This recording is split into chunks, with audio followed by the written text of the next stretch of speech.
আরে গাড়িটা পড়ে গেল খাদের ভিতরে।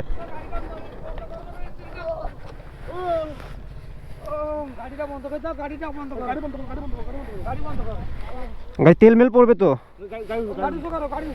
উঁচু করে যাবে এই পাশ থেকে। আস্তে আস্তে আস্তে আস্তে, পা পা পা পা, আমার পা আমার পা আমার পা আমার পা।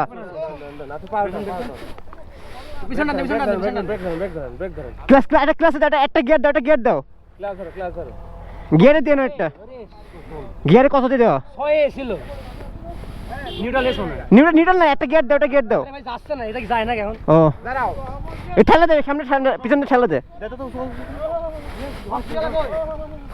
হয়েছে হয়েছে হয়েছে হয়েছে হয়েছে।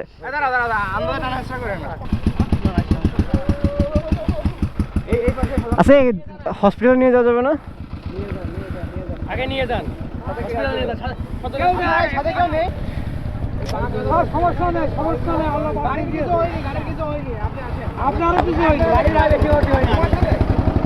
আচ্ছা এটা হালকা, এটা আস্তে আস্তে হাঁটাহাঁটি করা যায় নাকি দেখো।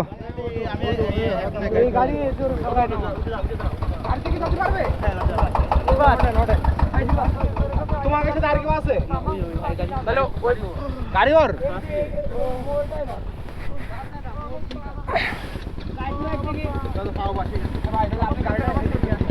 অটো নিয়ে যান, অটো নিয়ে যান। নাই গাড়ি স্যান্ডেল আরে ইনি আসলে ভয় কিছু নেই, এখন যে এই ওষুধ না গেলে ভয় পেয়ে রেখে গেছেন গাড়ি বুঝতে পারেন না। এটা গাড়ি এটা কার তোমার? এই আশপাশে কইলই যে আছে মোর মেরেন না, মোর মেরেন না। এই জায়গা আরো কাজ হবে, এদিক আরো এদিক হবে, তাহলে ওই গাড়ি ঢাকায় আরাম করে ফিরে যায়।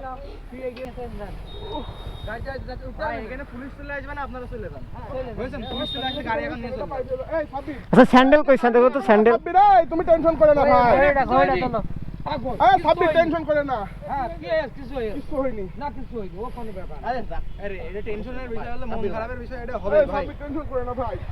ভাই আপনারা আগে এটার দেখেন, তারপর এটার ব্যবস্থা এমনি হবে। আমি হাঁটতে পারছি না। ওটার আর কাজ বাইক কি ভাইয়ের? বাইক ওই ভাইয়ের?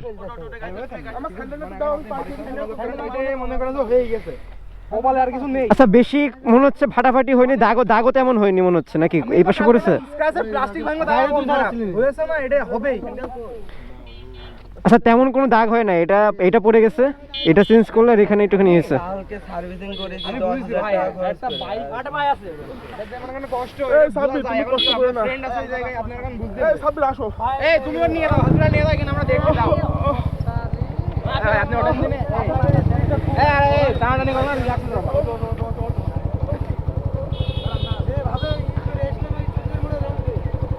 এই এটা নিয়ে তুমি পুরো আগে সদর দপ্তর যারা আছে তাদের সাথে যোগাযোগ করো, হ্যাঁ? আর ওই গাড়ি আমরা দেখছি, যাও। এই টানা হাসরা হবে না, টানা হাসরা হবে না। এই রিল্যাক্সে যাবা, সদরে যাবা একবারে। আর ভাই আপনি আপনার একটা মানে ভারী কোনো সাথে একটা যোগাযোগ করেন। গাড়ি চালাও ছিল কি ওর পরিবারের সাথে। ওই যে চলে পিছনে গেল উনি চালাচ্ছিল। আমি কইছি যে জোরে চালাইস না ভাই, কালকে গাড়ি সার্ভিসিং করে। এসেলে করছিল, আরে ভাই আমি জানি, আমি তাই ভাই, ওর গাড়ি রয়েছে, আমি তাই নেই হলো এই জায়গাতে বাক মারা সাহস পাইনি। আচ্ছা হলো, ওই যাতে আমি তো জানিও মোটা। আপনি এই যে একটা ঘটনা ঘটে গেছে, এখন টেনশন করলে তো হবে না। গাড়ির জারিও, গাড়ি তো তার কাজ করা যায়। টেনশন করে কোনো লাভই নাই, তাই না, লাভ নাই। ও তো দেহটা বুঝতে হবে, ও তো সিকুন মানুষ না, যে থেকে গাড়ি শোয়াল আমার শুয়ে পড়লো। সত্যি কথা বলতে আমি তো তাকাই ছিলাম। গাড়ি 100 রুপো ভাইজার ঠিক আছে। না এটা চেঞ্জ করা লাগবে মনে হয়।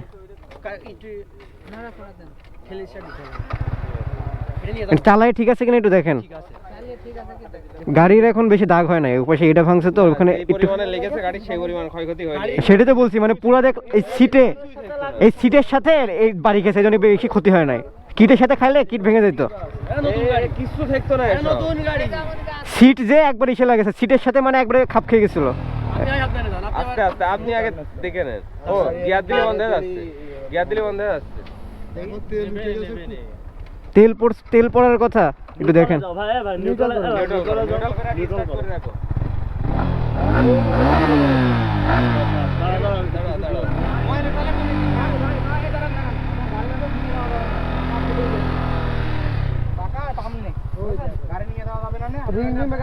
আমার ফোন ওর কাছে রয়েছে ভাই, ওর আগে আগে কেন পাঠালে হ্যাঁ আপনার নাম্বার নাই মুখে গিয়েছে রিম এখান থেকে ফেটে গেছে।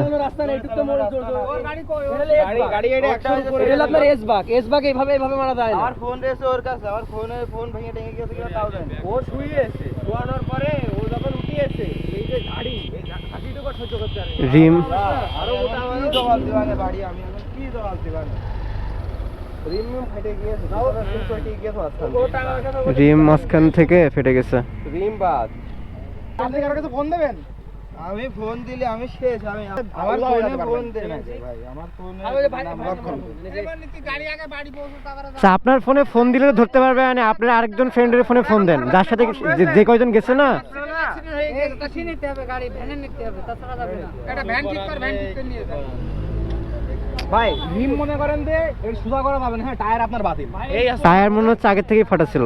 টায়ার নালে ফাটলো কিভাবে জানি না, কিন্তু টায়ার- সুদা করা যাবে না, এর সমস্যা নাই, লেজা দিলে 1000 টাকা নিলে ঠিক হয়ে যাবে ভাই। লকটা খুলেন আমার ফোনে, আর আপনি নার্ভাস হয়েন না বুঝছেন, এখানে বসেন আপনি নার্ভাস আপনি এখন অজ্ঞান হয়ে যাবেন, আপনি জানেন, আপনার দেখে বুঝতে পারছেন আপনি এখন অজ্ঞান হয়ে যাবেন। ভাই আপনি তো ভালো আছেন, আপনি ভালো থাকা মানে এটাই যথেষ্ট। আপনি তো ভালো আছেন, গাড়ি যা হয় গাড়িতে ব্যবস্থা করা যাবে। আপনি ওর কাছ থেকে নেবেন, শেষ কথা, আপনি তখন সাবধান করেছেন, ওর কাছে নেবেন, আপনি অজ্ঞান হয়েন না। আপনি টেনশন করে লাভ না। এমনও হতে পারতো ভাই আপনি গাড়ির পিছনে ইঞ্জিন টেনশন করেন না, কারণ আপনি যদি গাড়ির পিছনে থাকতেন আপনিও পড়তেন, বুঝছেন? এটাই বসেন, আপনার গাড়ি ঠিক আছে, এখানে আছে, এটাই বসেন, গাড়ির কিছু একটা হবে সেটা। ফোন বন্ধ করে বসেন, এটাই বসেন, আপনার ফ্রেন্ড না? ছেড়ে দিলেন আপনার ফ্রেন্ড না? ফ্রেন্ড ঠিক আছে, কিন্তু ও তো আমার ফোন নিয়ে চলে গেছে। আচ্ছা ওটা ব্যবস্থা, ওটা তো পাবেন, সমস্যা না। আপনি যে আরেক যারা আছে ওটা ফ্রেন্ড না, ওটা দুটোই ফোন দেন। হ্যাঁ, ওই পিছনে ওইটা চিনি নেই, শুধু ওই একটারই চিনি। ডাবল ডিস্ক ভাই, আমি বলিলাম বুঝছেন, একটু ক্লিয়ার হন, আপনারা ক্লিয়ার হন। সে এমনি চলে যাবে, সমস্যা নেই, সমস্যা নেই, ও বুঝবে না, চলে যাবে, ওরা অন্য কাজে আসছে।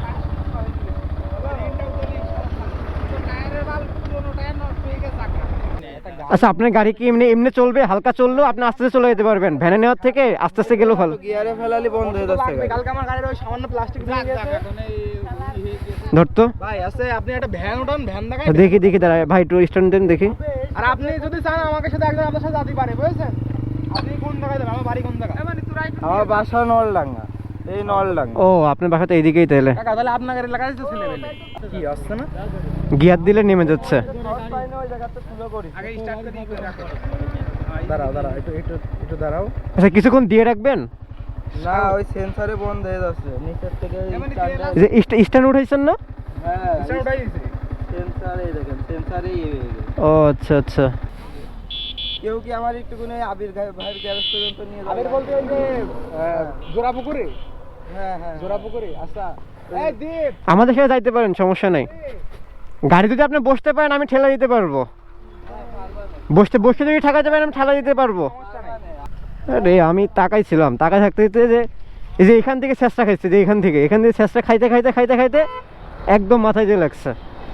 ও গাড়ি কিছু থাকতো না, ও তো বাইকে গিয়েছে, গাড়ি যেভাবে পড়েছে সিটের সাথে, এই যে পিলার না, পিলার একবার সিটি যেয়ে লেগেছে।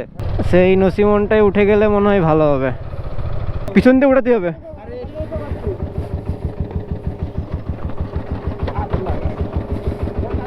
আচ্ছা এখানের কাহিনীটা হচ্ছে, যখন ওখানে দাঁড়াইছিলাম আমরা, মেনলি আসছিলাম আমি আর যে আমার ভাই আসছিলাম হচ্ছে এখানে ছবি তুলতে। তো অনেক দিন ধরে ভাবতেছি এখানে আসবো, ছবি তুলবো। তো ওই সময় আর কি আমার ভাইয়ের কয়টা ফ্রেন্ড আসার পরে আমরা ওদের সাথে কথা বলতেছিলাম। তো তখনই আর কি সাইড দিয়ে ওই R15টা আসে। R15টার স্পিড মোটামুটি ভালোই ছিল, আর না হলেও 60+, ঠিক আছে, ওখানে এস বাঘ ঘুরতেছে, 60+ হচ্ছে স্পিড। তো একটা বাঘ পার করছে, আরেকটা বাঘের মাথায় যে একবারে বরাবর পোড়া ছেঁচড়াইতে যাওয়া হচ্ছে, একবারে পিলারের সাথে ধাম করে বাড়ি খেয়েছে। এখন ভাগ্যটা খুবই ভালো, গাড়ির যা ক্ষতি হয়েছে, এখন গাড়ির ক্ষতি এখানে যেটা দেখলাম, রিম ফেটে গেছে মাঝখান থেকে, আর রিমটা হালকা বাঁকা হয়েছে, কিন্তু এক্সটার্নাল আর কোনো খরচ হয় না, কিন্তু ভাইজারটা ভেঙে গেছে, ভাইজারটা মানে এক সাইড খালি নাট খুলে বের হয়ে গেছে। কিন্তু ভাগ্যটা ভালো, মানে পিলারের সাথে যখন বাড়ি খাইছে একবারে সিটের সাথে যে সিটের সাথে যে হচ্ছে পিলারে বাড়ি খাইছে, মানে সিটের সাথে খাপে মিলে গেছে, এই হচ্ছে কথা। যদি ওর পিলিয়নের হচ্ছে যদি বাড়ি লাগতো তাহলে পিলিয়ন তো মনে করেন মাথার মতো একবারে ফাড়ে যেত, গায়ে বাড়ি লাগতো ও তো মনে হয় চ্যাপ্টা হয়ে যেত, এরকম একটা অবস্থা। আর বাইক যদি বাড়ি খাইতো মাথার কিট পুরো সামনে থেকে পুরোটা বাদ, ট্যাঙ্কি পুরোটা বাদ, মানে খুবই ভালো। এখন যা খরচ আছে, যা খরচ আর থেকে 1 লাখ টাকা বেশি বাড়ি যেত, এমনভাবে পড়ছে ভাই। মানে আমি তাকায় থাকতে থাকতে পড়ে গেছে, শুধু ক্যামেরাটা অফ ছিল। বাসা থেকে বের হওয়ার সময় ভাই বলতেছিল যে আজকে বেরোইতেছে, আল্লাহ জানে কি হয়, আজকে আবার কি গপসেনি দেওয়া লাগে। কালকে ভাইয়ের অনেক মানে যাই করছে সবই লসের উপর দিয়ে গেছে। ভাই যেই বাইক চালাও ভাই খুবই সাবধানে বাইক চালাও, এরকমভাবে বাইক চালালে তো আসলে হবে না। তুমি বাইক তোমার কন্ট্রোল কতটুকু আছে সেটা তুমি যদি না বুঝো তাহলে কেমনে হবে। আর এখানে সমস্যা হচ্ছে বাইক চালাইতেছিল হচ্ছে যার বাইক, সে চালাইতেছিল না, চালাইতেছিল আরেকজন, তার ফ্রেন্ড মনে হয়। ভাই আসলে খুবই টেনশনের মধ্যে আছে। তার কালকে সার্ভিসিং করা 10,000 টাকার, আজকে আবার এরকম একটা মানে জরিমানা দেওয়া লাগবে। সব কিছু মিলে ভাইয়ের দেখলাম মানে চোখ দিয়ে পানি বের হয়ে যাচ্ছে, চোখ পুরো লাল হয়ে যাচ্ছে ভাইয়ের। এখন ভাই কি করার, একটা ক্ষতি যখন হয়ে যায় এখন পিছনের কথা ভেবে তো লাভ নাই। এখন আমরা ডিসিশন নিচ্ছিলাম ভাইকে একটু আগাই দিব।